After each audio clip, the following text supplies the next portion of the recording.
Olá, pessoal. Então vamos finalmente para o nosso último grupo aqui, o grupo dos mamíferos, né?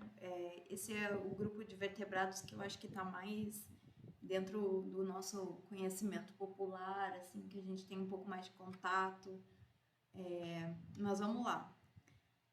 Dentro desse grupo a gente tem uma grande variabilidade, né? Obviamente, é um grupo diverso. Por exemplo, nós temos as baleias azuis, que podem chegar a 17 toneladas, né? Animais grandes, também elefantes, que também podem atingir várias toneladas, até os mais pequenos morcegos, por exemplo, esse bichinho da Tailândia aí, morcego nariz de porco, engraçado o nome, que ele tem apenas 2 gramas, né? Então, é bem variada também a morfologia e a ecologia desses animais.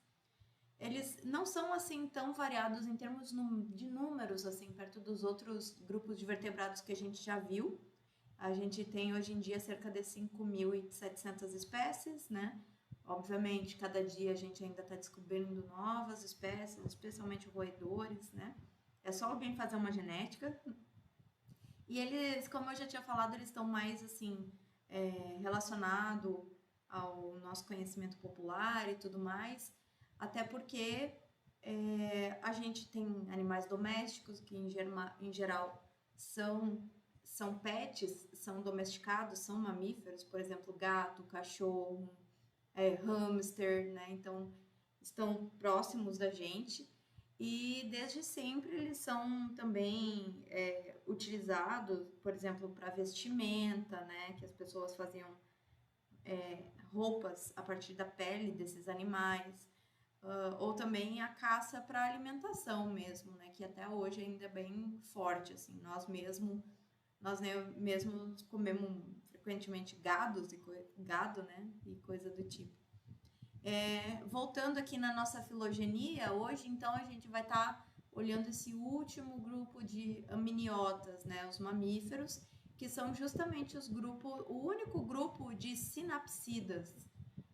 Lembra que a gente viu a diferença nos crânios? Tínhamos os anapsidos, os diapsidos, que tinham 2 buraquinhos, que eram os répteis e aves, né? E os mamíferos são os únicos que têm apenas um par de fenestras, que são os sinapsidos. Como característica básica, nós temos que eles têm glândulas mamárias, né, inclusive nós humanos, que geralmente são bem evidentes, especialmente em fêmeas. Nos machos tende a ser mais reduzido. Além disso, tem algumas características que são bem peculiares. Por exemplo, eles têm a dentição heterodonte. Nós temos, na verdade. Ou seja, tem vários tipos, várias morfologias de dente. Tem o canino, tem o incisivo, tem o molar, não é mesmo? Além disso, os mamíferos são difiodontes, ou seja, há uma troca de dentes ao longo da vida desses organismos. Apenas uma troca. Os répteis eram poliofidontes, eles trocavam várias vezes, mas em mamíferos a gente geralmente tem só uma dentição que é chamada de leite, né? E depois uma permanente, difiodonte. Além disso, os mamíferos vão ter diafragma, ou seja, aquele músculo que fica próximo às costelas e que serve principalmente para ajudar na respiração. As glândulas mamárias, que eu já havia falado, além de, obviamente, os pelos e glândulas anexas, né? Então, isso chama muita atenção, os pelos desses animais. E as glândulas acessórias, então, vão incluir as glândulas sudoríparas, as glândulas de cheiro. Depois a gente vê um pouquinho melhor sobre isso. Mas a quantidade de pelos varia de espécie para espécie, de grupo para grupo, né? Por exemplo, cetáceos têm bem poucos pelos. Nós humanos geralmente também temos poucos pelos, geralmente, nem sempre, né? Os mamíferos também são endotérmicos. Além das aves, temos os mamíferos como endotérmicos. Eles são capazes de produzir o seu próprio calor e isso se dá principalmente através da energia proveniente da alimentação desses animais.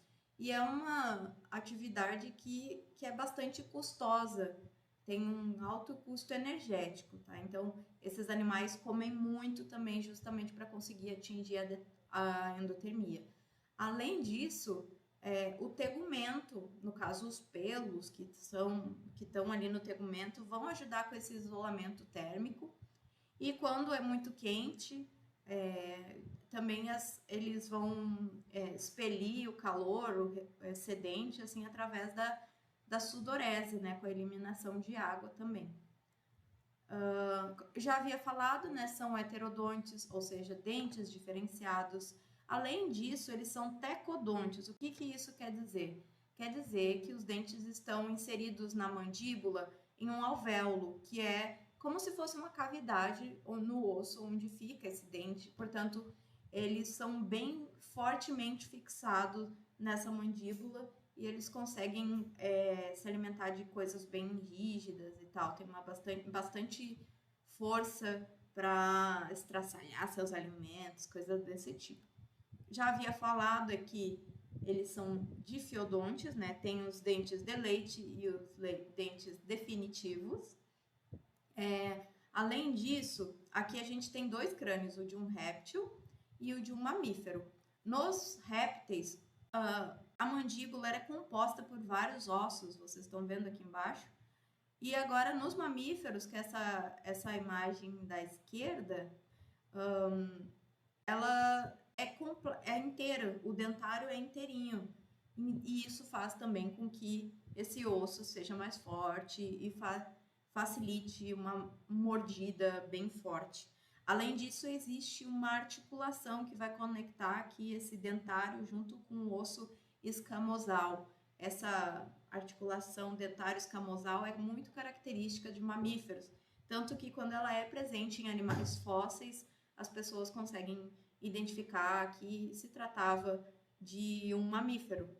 E esses ossículos que se perderam aqui, o quadrado e o articular, que faziam parte do crânio e do dentário, eles deram origem a 3 ossículos que ficam no ouvido médio dos mamíferos, que são os ossos do ouvido médio, obviamente, que são responsáveis por detectar vibrações, facilitam na audição. Esses ossículos são o estribo, a bigorna e o martelo. Tá? Então, aqui a gente tem eles que foram movidos e adaptados para essa nova função. Nos répteis e nas ávidas só tinha um desses ossículos, que é o estribo, que também é chamado de columela, a gente já viu na última aula. Além disso, nos mamíferos, eles geralmente vão ter, assim, quase sempre, vão ter 7 vértebras cervicais, 7 vértebras que vão estar ali no pescoço deles, exceto em preguiças. As preguiças têm entre 8 e 10 vértebras, tanto que elas têm uma grande mobilidade no pescoço, elas conseguem mover em ângulos que a gente não consegue, por exemplo. E o peixe-boi tem um número um pouquinho mais reduzido, eles têm 6 dessas vértebras cervicais. Além disso, os mamíferos vão ter pálpebras, vão conseguir pescar, né? São fofinhos. E eles vão ter orelhas carnosas, que frequentemente essas orelhas também são móveis e eles conseguem direcionar para detectar os sons, né? Então, aumenta a capacidade auditiva também. A gente pode subdividir os mamíferos em 3 principais subclasses, que são os alotérias. Todos eles foram extintos, na verdade, mas os viventes são apenas os prototéria e os téria. Os prototérias são os animais que ainda botam ovo. Não sei se vocês sabem, mas nós temos mamíferos que botam ovo, são poucas espécies, inclui aí principalmente os ornitorrincos e equidnas. E dentro dos téria, nós temos os metatéria, que são os gambás, cangurus, principalmente algumas cuícas, são animais que têm marsúpio, são o que a gente conhece como marsupiais, então fazem parte dessa infraclasse, e os eutéria, que são os chamados placentários verdadeiros, que são todos outros, a grande maioria dos mamíferos, na verdade. Então, aqui é uma breve diferenciação entre esses dois grupos. Os monotremados, que são os prototéria, eles botam ovos e eles têm leite, têm a capacidade de produção de leite para amamentar seus filhotes, mas eles não têm mamilos, então as glândulas são dispersas no ventre desses animais e o filhotinho fica ali tomando aquele leite que sai de qualquer jeito. Enquanto nos térios, eles vão ter mamíferos, eles geralmente vão dar à luz aos filhotes, eles não têm ovos, né? E eles têm algumas vértebras cervicais sem costelas. Dentro dos téria, nós podemos subdividir entre metatéria e eutéria, como eu tinha falado, onde os metatérias eles não têm uma bula auditiva muito complexa, com aqueles espaços auditivos super elaborados, enquanto os eutérios, ou seja, os placentários, eles têm. Além disso, os marsupiais, eles não trocam todos os dentes, eles trocam só o último premolar, enquanto os placentários unicamente não vão trocar os molares e todos os outros serão trocados. Os mamíferos, principalmente os grandões, né, eles vão ter uma alta demanda energética, portanto eles comem pra caramba, e aí tem as mais diferentes adaptações para alimentação, especialmente relacionada ao fato deles serem homeotérmicos ou endotérmicos, e isso demanda energia. Então eles comem muito e geralmente eles vão mastigar esse alimento, então há uma digestão que a gente chama de mecânica antes de haver a digestão química. Então, não só o sistema digestório desses animais é importante para digerir os alimentos, mas também todos aqueles aparatos que vêm antes, como na boca, a bochecha, a língua e os dentes. E os músculos da boca têm um papel bastante importante nisso, e também na própria sucção durante a amamentação, quando eles são ainda muito jovens. Então, vamos olhar um pouquinho sobre os dentes desses animais. Os dentes, gente, é uma variação muito grande entre as espécies, inclusive tem livros inteiros só sobre dentes de mamíferos, né? O número de dentes costuma ser definido, geralmente, por exemplo, nós humanos, geralmente vamos ter 32 dentes, né? E aí, de espécie para espécie, geralmente vai ter um número definido também, e geralmente vai ter uma espécie de uma fórmula dentária que vai definir isso. Os carnívoros têm tantos molares, tantos incisivos, tantos caninos, e costuma ser fixa. E aí esses dentes costumam também ser especializados de acordo com o que eles vão se alimentar, principalmente, e especialmente quando é com a função de alimentação, mas em alguns casos esses dentes também têm função de exibição, como é o caso aqui desse babuíno não, esse mandril, esse primata. Esse dente grandão dele não é porque ele é um carnívoro, na verdade eles comem frutos, mas esse dente serve como exibição para outros machos, para mostrar o poder desse macho, né? Então tem muita variação, dependendo para que serve aquele dente e tudo mais. E como eu já tinha falado, eles são difeodontes, só vai trocar uma vez os dentes. Olhando, aqui tem um dente humano, mas é esse padrão para todos os dentinhos, tá? A gente vai ter geralmente uma camada de cemento, que ela parece o osso, mas fica ali entre a dentina e a parte mais externa, que é o esmalte, e também vai servir para recobrir a raiz, né? É uma estrutura bastante rígida do cemento. Depois a dentina, que é uma camada um pouquinho mais interna, aqui mais esbranquiçada nessa imagem, bem mineralizada, bastante cálcio, e ela vai ser produzida pelas células que estão no núcleo, que é essa parte que está indicada como vermelho aqui. O esmalte em si é a camada mais externa, mais de fora do dente, não tem células relacionadas e tem muito fosfato de cálcio e é a parte mais rígida que tem no dente, que serve então por causa do atrito que geralmente vai ter entre dentes e também com o alimento, né? E como eu tinha falado, a camada pulpar, também é conhecida como núcleo ou polpa, é a parte oca do dente, mas que não está vazia. É oca, mas não vazia, porque tem vários nervos ali e também vasos que vão irrigar ali dentro e trazer nutrientes para o dente. A dentição, então, vai ser principalmente constituída de incisivos, que são esses dentes mais da frente, aqui em azulzinho nessa imagem, caninos, que aqui está em rosinha nessa imagem também, que geralmente vão servir para capturar, cortar, furar os alimentos. Em verde, nessa imagem, nós temos os pré-molares e em amarelinho os molares. E aqui do lado a gente tem um animal que é carnívoro e do lado um herbívoro. Então vocês podem ver que os caninos não estão mais presentes, por exemplo, nos herbívoros. Essas foram adaptações que foram realizadas para o tipo de alimentação, onde o canino não seria mais necessário para eles comerem grama, por exemplo, né? Enquanto nos carnívoros é muito importante. Nos roedores existe uma peculiaridade, que é que esses dentes, como eles estão em constante desgaste, esses dentes continuam crescendo. Então aqui nessa imagem a gente tem o esmalte em vermelhinho, né, do incisivo, e ele vai continuar sendo produzido por essas células da base da maxila desses animais. Então eles ficam roendo, então vai desgastando e eles continuam produzindo, mas é só nos roedores.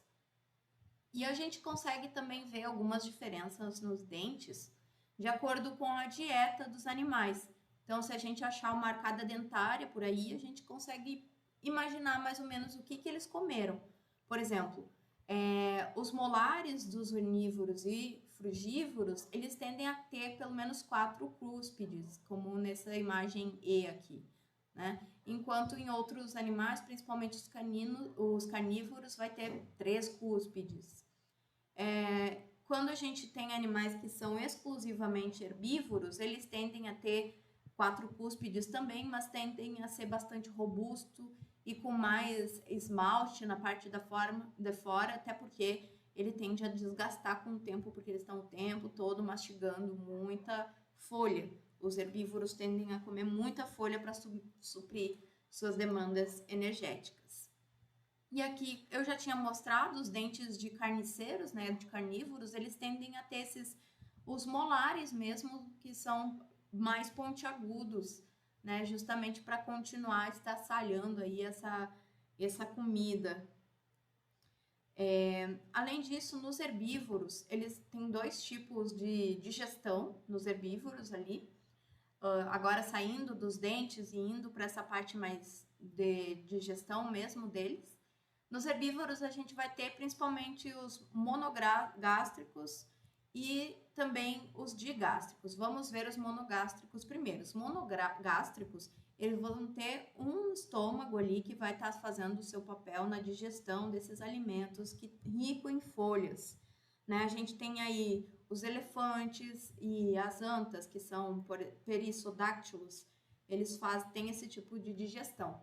E os secos, que fica principalmente próximo do intestino, costuma ser bastante grande, aumentado, e o intestino também aumentado. E nessa região vai ter muitas bactérias e também protozoários que vão ajudar a quebrar a celulose, porque os animais em si não são capazes de produzir a celulase, que é a proteína que quebra a celulose, né? Então, esses animais que ficam, ou melhor, essas bactérias que ficam aqui nos secos e no intestino grosso vão auxiliar nessa função. Isso ocorre também nos cavalos e nas zebras, por exemplo, né?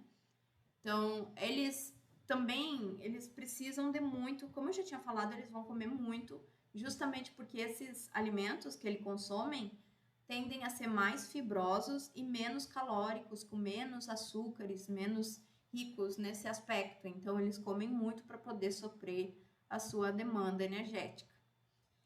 E os herbívoros digástricos, que também são conhecidos como ruminantes, eles geralmente têm o estômago em 4 câmaras.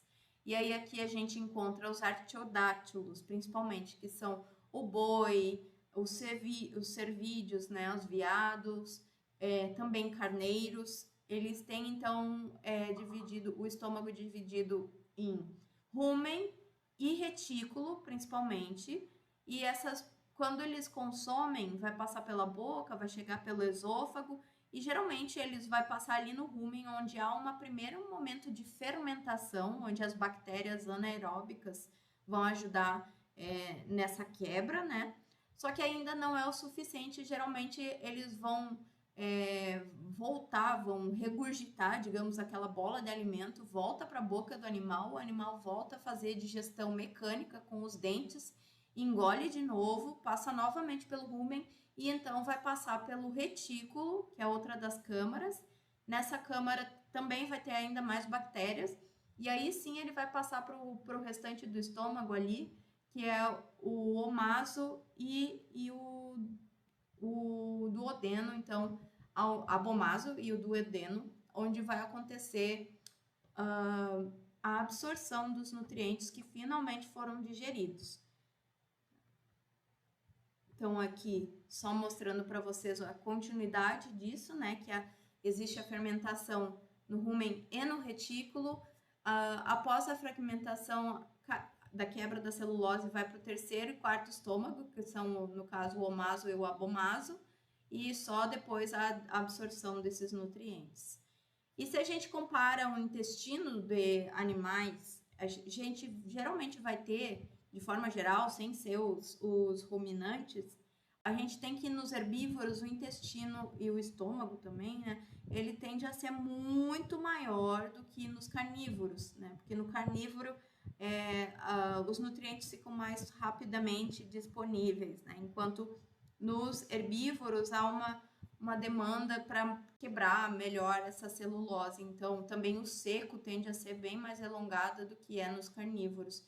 Então, se a gente pegar um bicho morto e olhar para o intestino dele, a gente consegue pelo menos imaginar como seria a dieta deles, geralmente. E além disso, muitas vezes, alguns desses herbívoros têm o hábito de fazer coprofagia. O que é coprofagia? É comer o próprio cocô. E eles fazem isso basicamente para repor a microbiota, ou seja, comer de novo aquelas bactérias e protozoários que ajudam eles na digestão. Então, muitas vezes eles fazem isso também. Não sei se vocês já viram um coelho comer o próprio cocô. É por isso. E muitas vezes, justamente agora, lembrando aqui que os herbívoros geralmente têm esse intestino muito longo, né? O trato digestivo, o seco também muito comprido. Então, às vezes, a gente encontra uns animais barrigudinhos, como esse primata aqui, que é um Nasalis nasalis, né? Ele come principalmente folhas e ele tem a região abdominal bastante entumecida, principalmente por causa disso.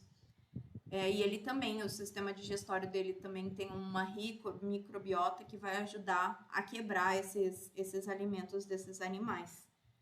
E eles comem muito, obviamente, para suprir sua demanda. Alguns animais também têm algumas adaptações para armazenar a comida, porque às vezes a comida não está disponível o tempo todo. Talvez vocês já tenham visto fotos de esquilos com as bochechas cheias de nozes ou de algum alimento, né? Em alguns primatas do gênero macaca também eles têm esses tick pouches, que é tipo uma bolsinha nas bochechas e no pescoço, que eles armazenam alimentos também para depois, assim. E é muito comumente os animais que são dominantes, que são os mais manda-chuvas, assim, eles conseguem armazenar mais do que os que não são dominantes. Agora, falando um pouquinho da locomoção deles, eles têm os mais diversos tipos de locomoção e as suas patas frequentemente vão estar relacionadas a isso também. Então, a gente vai ter animais que vão ser trepadores, como essas cabritinhas, ou vão ser saltadores, ou vão ser caminham, ou correm, ou nadam, e até mesmo voam, como no caso dos morcegos, né? Então, a gente tem mais diversas adaptações para a locomoção. Mas a maioria dos mamíferos vai ser cursor, ou seja, anda e corre. Então, também houve uma perda nas costelas lombares aqui, né, para facilitar a locomoção, além de facilitar a respiração, né? Então, o diafragma vai estar ali e eles conseguem tanto respirar quanto andar ao mesmo tempo. Então, essas modificações têm a ver com isso. A gente também pode subdividir como anatomicamente os tipos de postura do pé, onde a gente pode ter animais que são plantígrados, que é o caso dos primatas, que andam na sola do pé, como nós mesmo.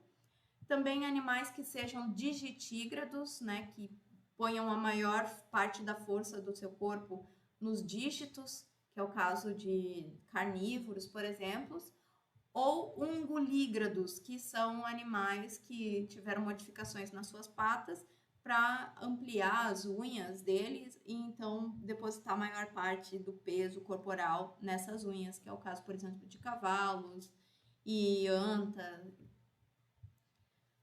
E aqui dentro dos ungulígrados nós temos então os cascos, né, que a gente conhece, por exemplo, vai ter nas zebras, vai ter nesses cabirus, eu acho, não sei o nome comum deles. As pernas geralmente vão ser mais longas e permitem, e também a forma como é distribuída ali o peso no casco inteiro, permite também que eles atingem grandes velocidades, né?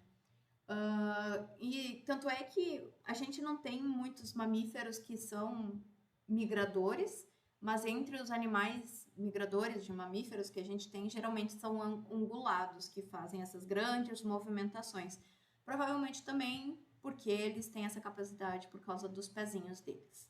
E a gente pode dividir, então, tem dois principais grupos que tem esse tipo de pés, que são os perissodáctilos, né?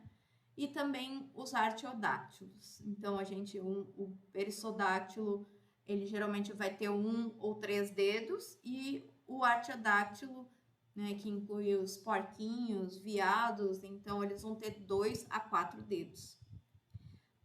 Quando é digitígrado, a gente encontra isso principalmente em carnívoros, né, como aqui nas onças, também nos cachorro do mato, lobo, né? Geralmente eles vão conseguir espalhar melhor o peso do corpo ali, e eles geralmente têm essas almofadinhas que servem para reduzir o atrito do corpo com o solo, e com isso eles conseguem ter um andar muito leve, mesmo que eles sejam pesados, e são mais efetivos na captura das presas deles, né? E agora os plantígrados, eles facilitam o bipedalismo, né? Nós, por exemplo, somos a principal espécie bípede, né? A maioria das outras onde só usa o bipedalismo ocasionalmente. E o que acontece quando você tem uma postura plantígrada é que as mãos ficam livres para fazer outras coisas também. Por exemplo, nos primatas, a gente tem o último dedo oponível, né? Então, você consegue segurar alimentos, segurar coisas, segurar ferramentas, né? Então, está bastante relacionada a esse múltiplo uso, não apenas locomotor desse tipo de patinha. Além disso, a gente pode ter animais que tenham garras bem longas e fortes, como nos tatus, que são principalmente os escavadores, né, as topeiras também. Alguns animais, principalmente os semiaquáticos, eles vão usar os membros para nadar, como no leão marinho, no elefante marinho, no lobo marinho. Então, eles mexem realmente esses apêndices para nadar. E outros animais aquáticos, como os sirênios, ou seja, os peixe-bois e também os cetáceos, que incluem os golfinhos e as baleias, eles vão perder os seus membros pélvicos, basicamente, né? E vão ficar só com os anteriores, que vão servir para natação. Agora a gente passa, então, para os tegumentos desses animais. O tegumento deles pode variar bastante, geralmente vai ter pelos, mas a quantidade de pelos varia, né? Desde um bisão com muitos pelos até quase nada de pelo, no caso de um golfinho. Às vezes a pele pode ser mais áspera ou mais sedosa, depende muito. Geralmente também os pés e as mãos, que são locais que são muito utilizados para locomoção, têm um pouco mais de queratina também do que no restante do corpo. A pele, aqui nós temos as camadas da pele, ainda é a derme e a epiderme, como acontecia nos outros vertebrados, só que agora a gente vai ter a presença do pelo, que é de queratina, além de glândulas acessórias, por exemplo, a sudorípara, o pelo mesmo vai sair de um folículo peloso, que muitas vezes vai ter glândulas sebáceas, e geralmente na derme vai ter um monte de terminações nervosas. Então a pele é o nosso maior órgão dos sentidos, né? O sentido tátil. Então agora, só lembrando que os pelos, eles são de queratina, basicamente a queratina pode ser flexível, mas pode ser mais rígidas também, e geralmente vai ter pigmentos, principalmente melanina. Em mamíferos é principalmente melanina, mais ou menos melanina, que faz com que fica mais escuro ou mais claro o pelo.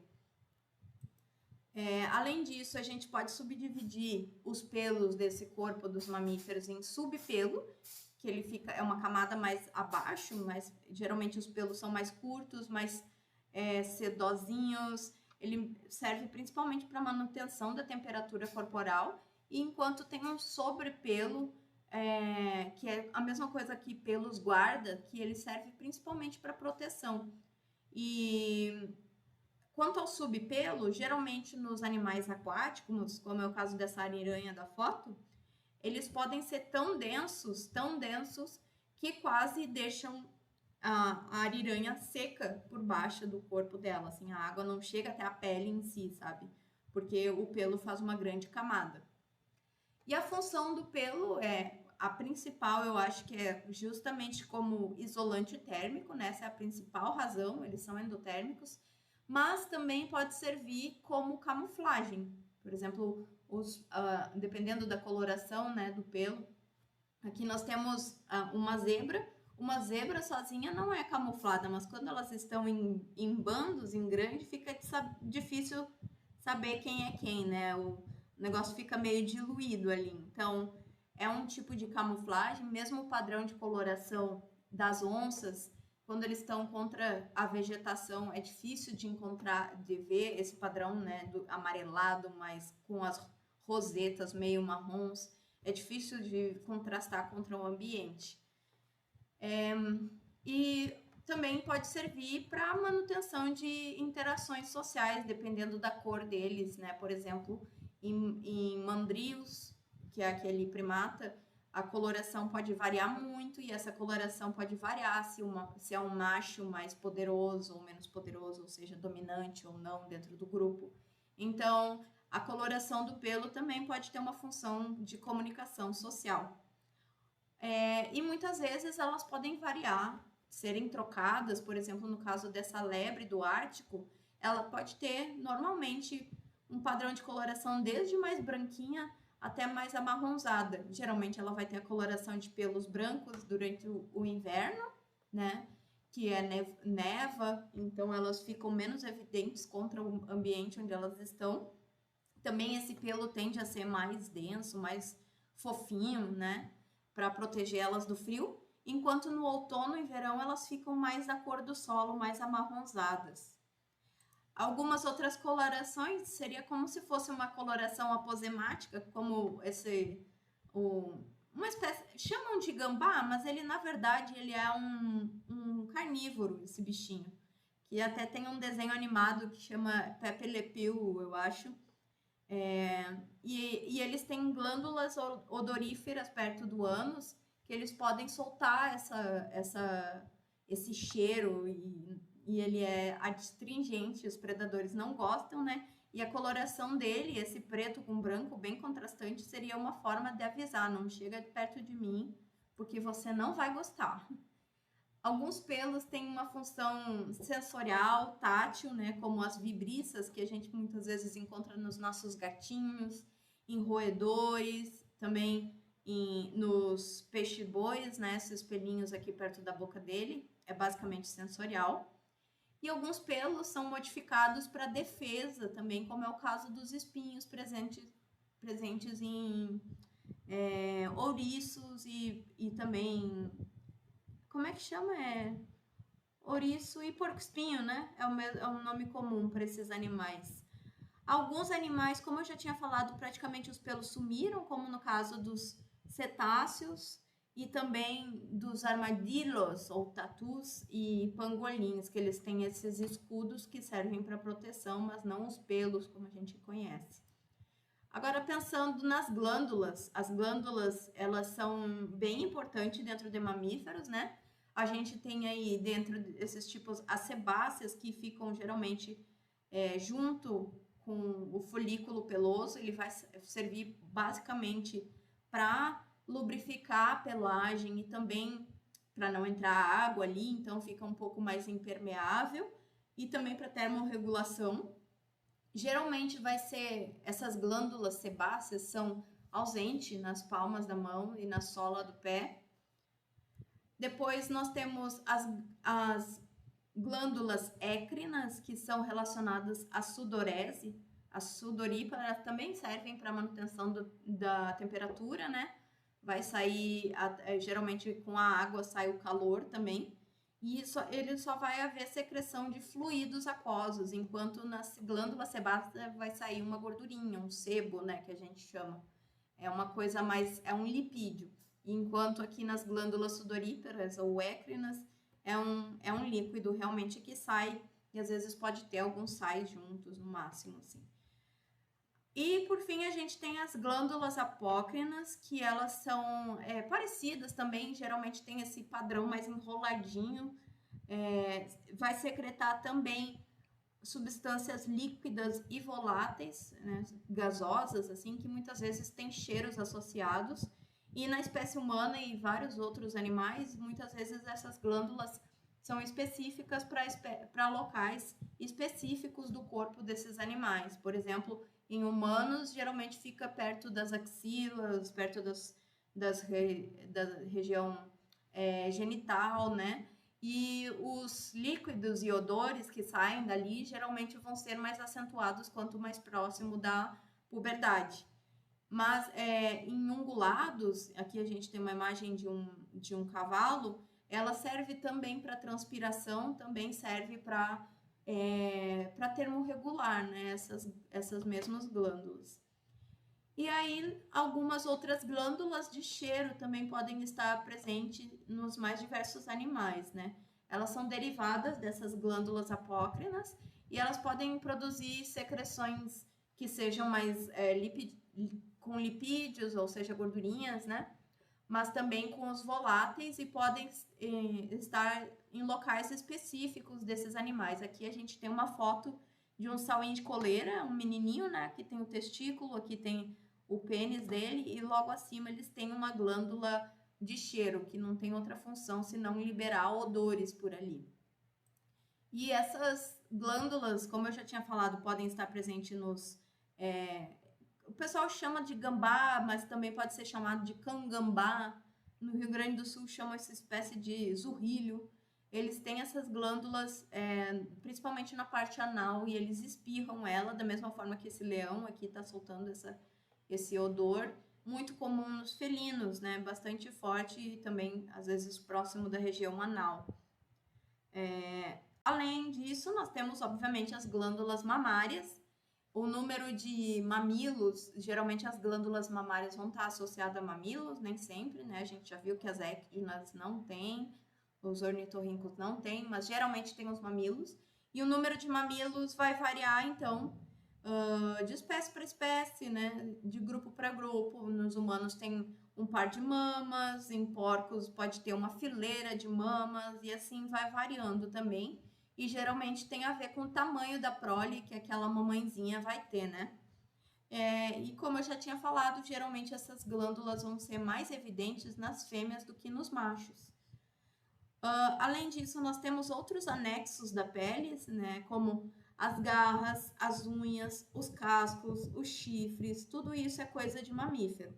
Aqui nós temos unhas, que elas tendem a ser mais achatadas, né? Também é queratina. Aqui só primatas têm esse tipo de coisa, esse tipo de unha, mas nenhum outro grupo. A maioria dos outros vai ter garras, né? As garras geralmente vão estar mais próximos ali das falanges, aqui a terceira falange praticamente chega bastante perto das garrinhas, e às vezes essas garras são retráteis também. E elas servem principalmente para captura de alimentos, né? Para combate entre machos, frequentemente. Os cascos, então, têm essa mesma formação, né? Os anexos cefálicos, nós temos principalmente os cornos e os chifres, que eles vão ser usados na defesa, proteção de filhotes, de fêmeas, para exibição também, para parceiros sexuais, que é o caso, por exemplo, dos veados, né? Chifres é um dos tipos de anexos cefálicos que só é presente em cervídeos. E aí a gente vai encontrar, então, em veados, alces, renas, né? E ele nada mais é do que um osso, isso é um osso, tá? Que sai do bicho, e ele é envolvido por uma camada chamada de veludo, essa camada epidérmica, que tem uma macia e bastante vascularizada, e esses animais trocam essa camada geralmente uma vez por ano, inclusive os ossos, assim. E geralmente, quanto mais velho vai ficando esse alce ou esse veado, mais complexo vai ficando o chifre desses animais, e ele vai necessitando de cada vez mais cálcio para formar esses chifres a cada nova estação reprodutiva. Já por outro lado, os cornos eles não são trocados, né? E eles são presentes nos bovinos e nas girafas, nos caprinos também. E eles geralmente vai ser um osso ali recoberto por queratina, e muitas vezes ele geralmente não vai ser ramificado como era aqui nos chifres dos veados, e muitas vezes eles são ocos por dentro, né? Vocês já devem ter visto, às vezes as pessoas fazem caneca de chifre de boi, esse tipo de coisa, os berrantes também, né? Então isso tem a ver com a natureza desse anexo cefálico. O cérebro, dentro dos animais, é um dos cérebros. Nos mamíferos, os cérebros são super elaborados, né? Tanto mais ainda nos primatas. Geralmente tem uma massa encefálica no entorno do encéfalo, que é chamado de neocórtex, que propiciou para esses animais uma grande capacidade cognitiva. Tanto que tem uma espécie que é chamada de Homo sapiens sapiens, né? Que é a espécie humana, que significa homem que sabe, né? Que tem a ver também com essa capacidade cognitiva, apesar de que às vezes a gente até duvida disso em alguns espécimes, né? Mas enfim, em teoria, alta capacidade cognitiva.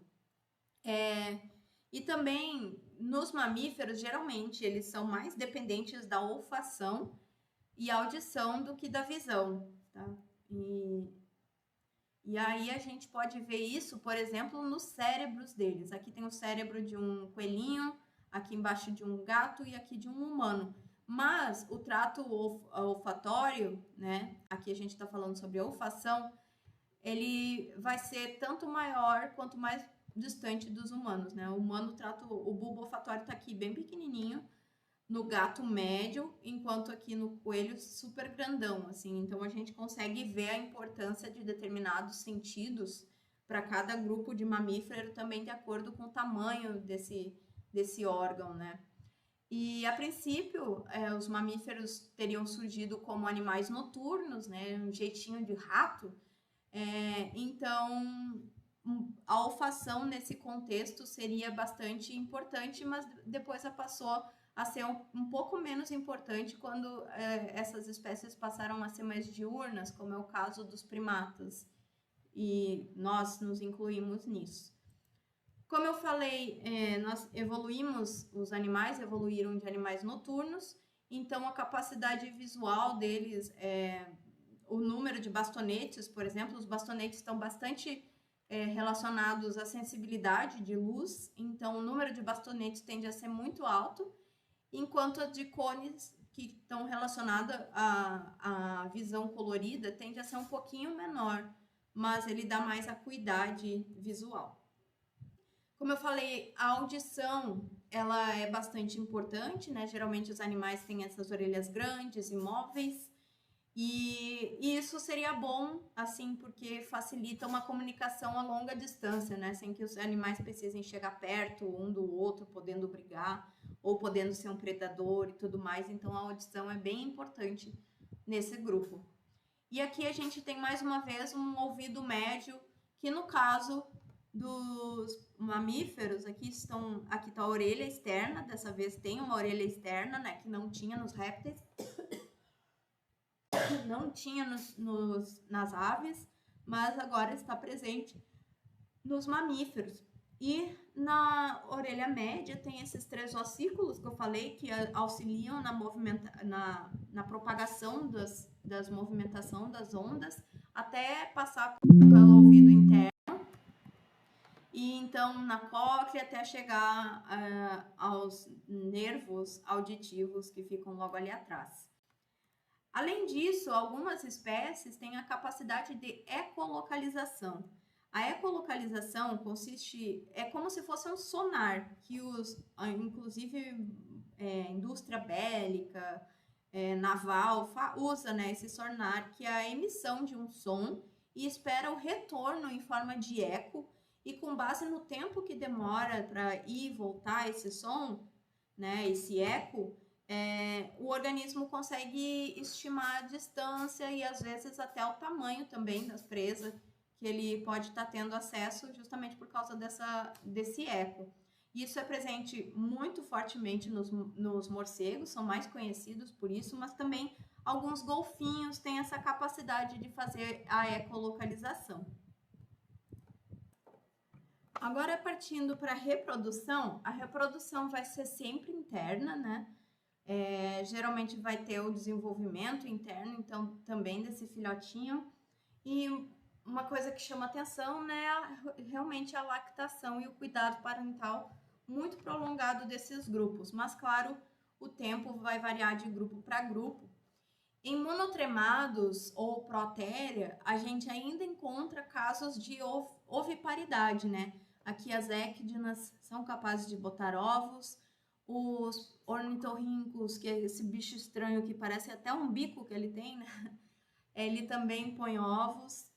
Os monotrematas são todo estranho, diferentão, porque eles têm essa condição amniota primitiva. Eles mostram pra gente que o ancestral no passado, realmente, provavelmente os ancestrais dos mamíferos, todos colocavam ovos, assim como todos os outros amniotas, né?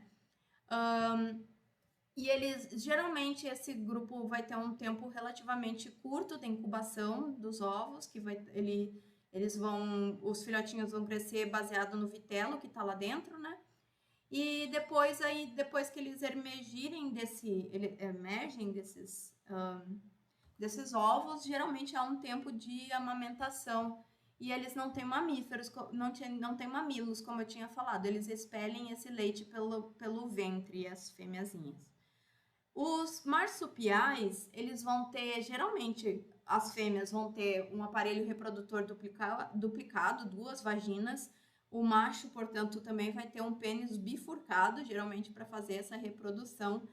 E é bem curioso, assim. E, claro, uma coisa que chama muita atenção nos marsupiais é a presença de um marsúpio, que é como se fosse uma bolsinha onde os filhotinhos vão ficar ali depois também recebendo cuidado parental extra. Dentro do marsúpio geralmente vão estar os mamilos desses animais.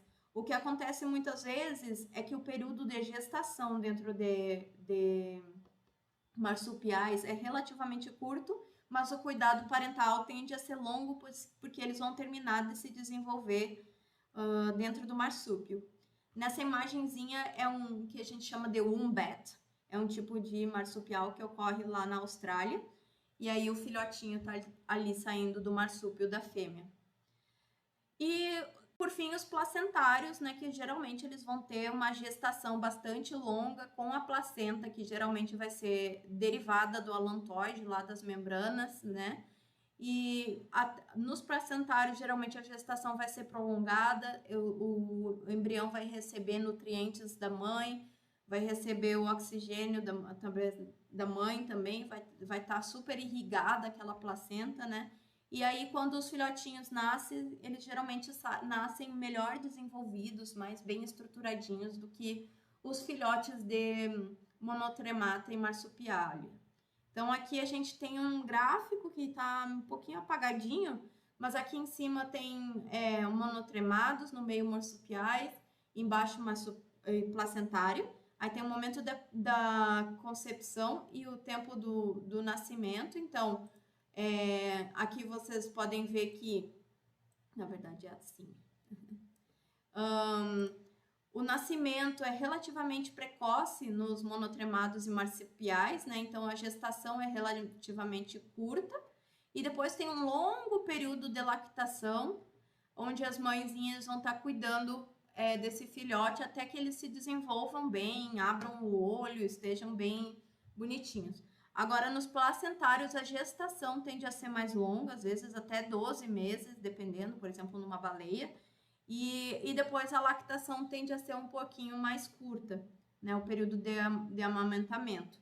Mas não significa que o cuidado parental acabe ali realmente, sabe? Então, geralmente o cuidado parental vai além disso, com ensinar os filhotes a caçarem, aprenderem técnicas de captura de alimento, o que pode comer, o que não pode comer. Então, geralmente, esse período, mesmo após com o desmame, costuma ser de cuidado parental em si, continua sendo mais longo.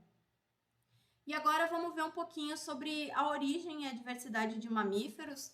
Aqui a gente tem uma filogenia principalmente de grupos fósseis que seriam aparentados dos mamíferos, né? Então, o primeiro grupo aqui, os sinodontes, por exemplo, seriam um dos primeiros grupos a apresentar já a condição sinapsida também.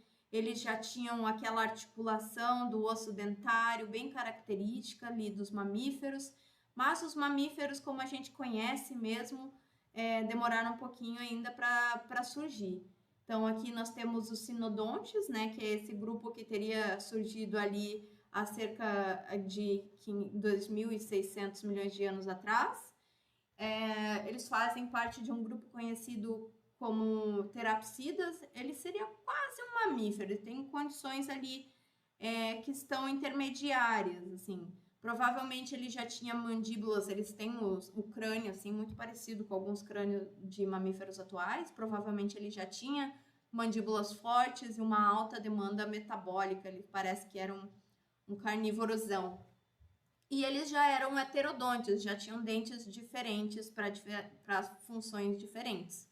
Mas desde os sinodontes até os mamíferos atuais, aí demorou quase 40 milhões de anos para ter surgido esses ancestrais dos mamíferos atuais, que está aqui em cima, tá? E esses mamíferos teriam sido parecidos com um ratinho ou um musaranho, provavelmente eles eram pequenininhos. E já eram difiodontes, provavelmente já tinham dente de leite e dente permanente, e eles teriam surgido há mais ou menos 200 milhões de anos atrás. E aí, depois, os grupos que a gente conhece agora mesmo, assim, eles emergiram. Aqui a gente tem todas as ordens dos mamíferos, que a gente ainda vai olhar rapidamente, muito rapidamente agora. Então, isso só teria surgido há 60 milhões de anos atrás, assim, demorou um tanto para ter essa diversificação.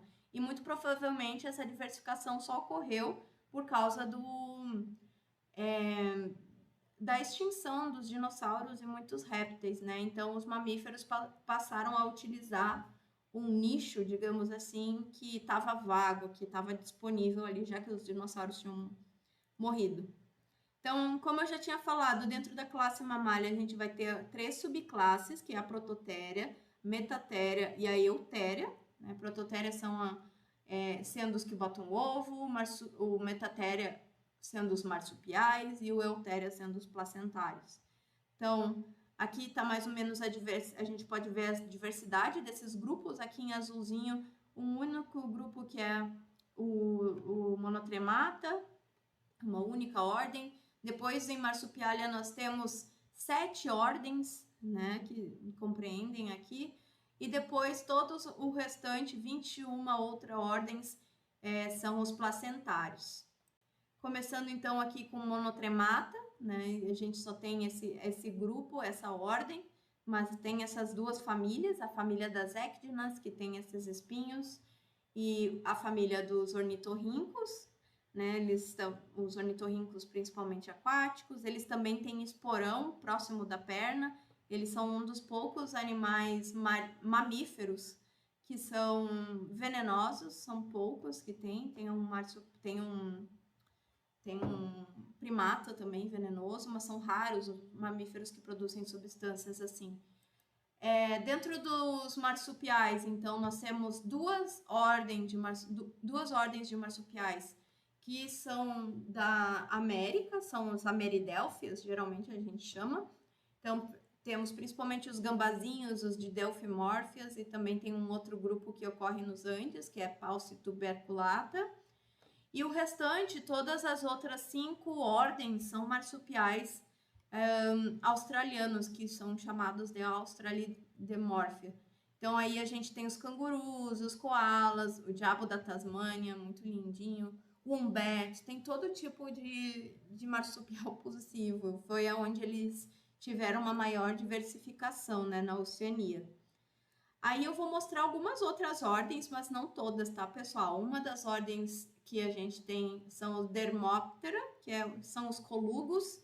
Então, os colugos, essa família ocorre apenas nas Filipinas e Malásia, e eles são mamíferos arborícolas, mas eles têm a capacidade de planar. Eles saltam de uma árvore para outra e abrem essa membrana, que é uma pelezinha, né? E eles conseguem planar até um local mais distante. Aí depois, os que conseguem voar de verdade são da ordem Chiroptera, né? Onde a gente pode dividir, que são os morcegos, né, gente? Os morcegos a gente pode dividir em Megachiroptera, que são os morcegos do Velho Mundo, principalmente, ocorre na Ásia. São enormes, são todos frugívoros, geralmente eles têm esse bico mais compridinho. E o Microchiropteras, que são os nossos morcegos aqui, principalmente das Américas, que é onde está o maior número de espécies, vejam.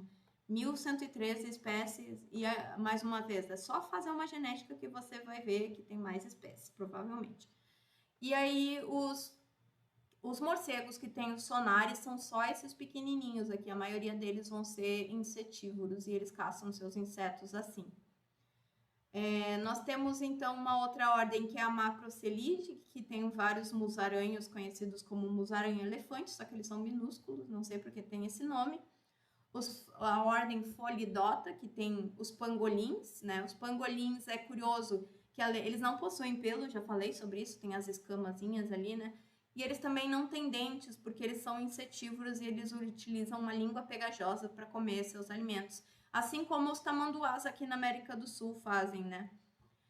Então, a ordem Proboscidea, que são os elefantes, basicamente, tem elefantes na África e na Ásia.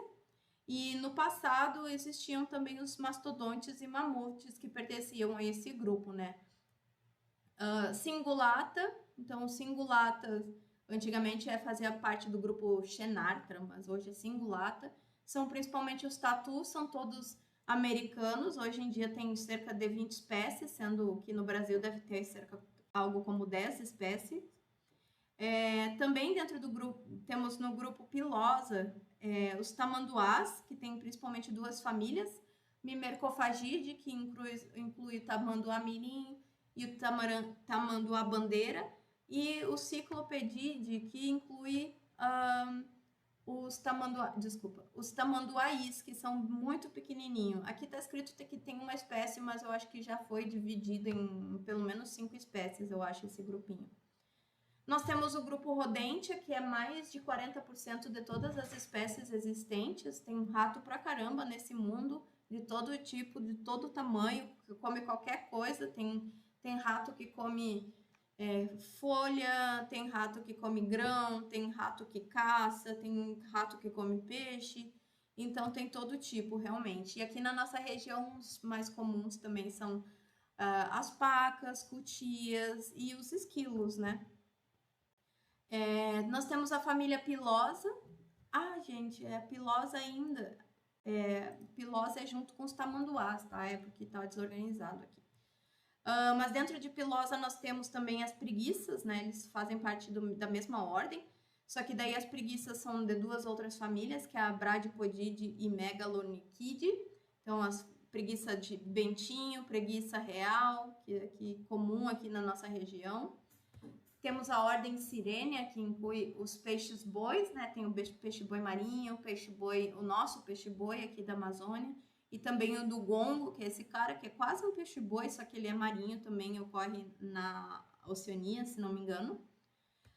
A ordem carnívora também é bem rica, bem diversa, e a gente pode se subdividir em dois principais grupos, que são Feliformia, que tem forma de gatinho, mas é bem variado também, e Caniformia, que tem forma de cachorro. Os feliformes incluem não só os gatos, né? A gente conhece mais os gatos, mas tem também civeta, esse bicho estranho aqui, que ocorre na África. Os suricatos fazem parte desse grupo, as hienas fazem parte desses grupos, as fossas. Mas no Brasil a gente só tem realmente animais que fazem parte da família Felidae. E aqui temos alguns desses representantes, né? O gato maracajá, que é um gato menorzinho e bastante arborícola, a jaguatirica, a puma, né? Puma concolor, que também é conhecida como onça vermelha ou sussuarana, também a pantera onça, que é a onça pintada. Às vezes vocês vão ouvir o pessoal falar da onça preta, mas a onça preta, na verdade, é uma onça pintada, só que ela sofreu uma mutação genética e, em vez dela ficar amarela com pintinhas, ela ficou toda pretinha. Mas ainda é da mesma espécie. O grupo Caniforme, aqui no Brasil a gente tem alguns grupos, incluindo o cachorro do mato de orelha curta, esse bicho é muito difícil de ver, o Atelocinus. Os cachorros vinagre, esse bicho com a perninha curtinha, eles andam em grupos, também é bem difícil de ver. Também ocorre aqui na nossa região. O lobo-guará, que é famosão, que é mais do cerrado, na verdade, mas está começando a chegar mais perto da Amazônia por causa do desmatamento. E o cachorro do mato, como o Cerdóceum taus. Ainda dentro dos carnívoros e também dentro dos caniformes, a gente tem os mustelídeos. Aqui eles têm esse jeitão de furão, né? Aqui na nossa região a gente tem essas 4 principais espécies, que é a ariranha, né? Pteronura brasiliensis, a irara, que são... A gente tem um exemplar de irara ali no Labizou, inclusive, tá lá pendurada. A lontra, que é menorzinha do que a irara, bem menorzinha, e geralmente é solitária, enquanto as ariranhas andam em grupo. E o furão, que é o Galacticus cuja, que esse bicho é muito difícil de ver, mas ele tá por aí, ele existe. O Perissodactyla, que tem 3 principais famílias, só que aqui no Brasil a gente só tem a família Tapiridae, né, que são das antas. Então aqui a gente tem um exemplo de pezinho que lembram ou é uma unha, ou é 3 unhas, é um número ímpar. Na África a gente também tem os equides e os rinocerontidae, mas aqui na nossa região apenas a anta. Os artiodáctilos, que vai incluir aí, então, hipopótamo, cervo, girafa, um monte de camelos, lhamas, mas aqui no Brasil a gente só vai encontrar cervídeos, taiaçuídeos, que são os porcos, suídeos, que é um outro tipo de porco também, que na verdade no Brasil esse porco suíde que tem aqui é na verdade o javali, que foi introduzido para prática de caça e hoje em dia ele já é exótico, ocupa vários espaços e é um grande problema, inclusive, especialmente no sul e sudeste do Brasil, que eles avançam nas lavouras, é bem complicado. E bovide, que é os bois, né, bovino, que a gente introduziu para alimentação, também tem os búfalos, né, em alguns lugares também já são problemas, também foram introduzidos para alimentação, para carne e para leite, mas em alguns lugares eles ficaram acelvajados e eles podem ser bem perigosos. Então aqui olhando um pouquinho a carinha dos nossos veados, a gente só tem esse veado aqui que tem um chifre mais ramificado, né? Enquanto os outros têm só chifrinhos bem pequenininhos, assim, curtos, mesmo sendo... E só os machos tendem a ter esse chifrinho. Os taiaçuide, que são 3 espécies, 2 catetos e um queixada, basicamente, que ocorrem aqui na nossa região.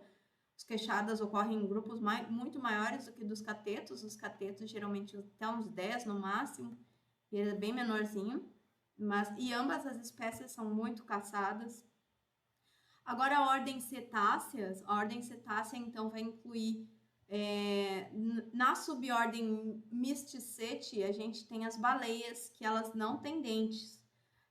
As baleias verdadeiras não têm dentes, elas têm essas barbas que servem para filtrar, que eles vão comer, principalmente krill, né? Não sei se vocês lembram.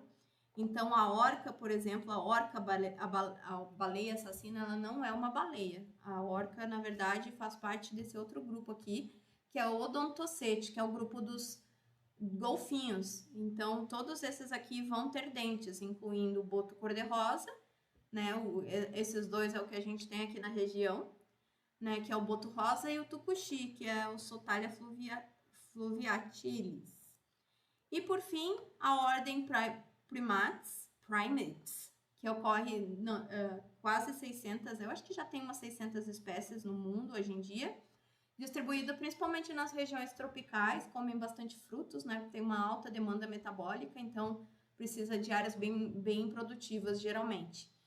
E os primatas a gente pode subdividir no grupo dos Strepsirrhini, que incluem esses animais mais noturnos, como os lêmures, os aiais, os tarsos, e os aplorrines. Então, os aplorrines vão incluir tanto os macacos do Velho Mundo, da África e da Ásia, quanto os nossos aqui do Novo Mundo, que a gente chama, e os hominídeos, incluindo nós humanos aqui.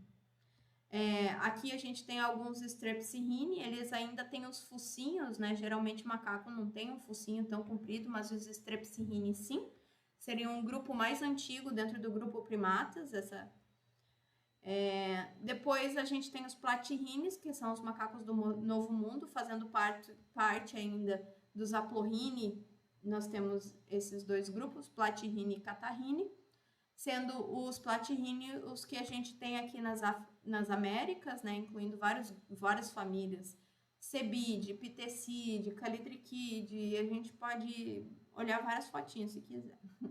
E os Catarrhini, que são os macacos do Velho Mundo. E por enquanto é isso, pessoal, que qualquer coisa me deem um alô. Eu espero que vocês tenham conseguido aproveitar alguma coisa da aula. Tchau, tchau.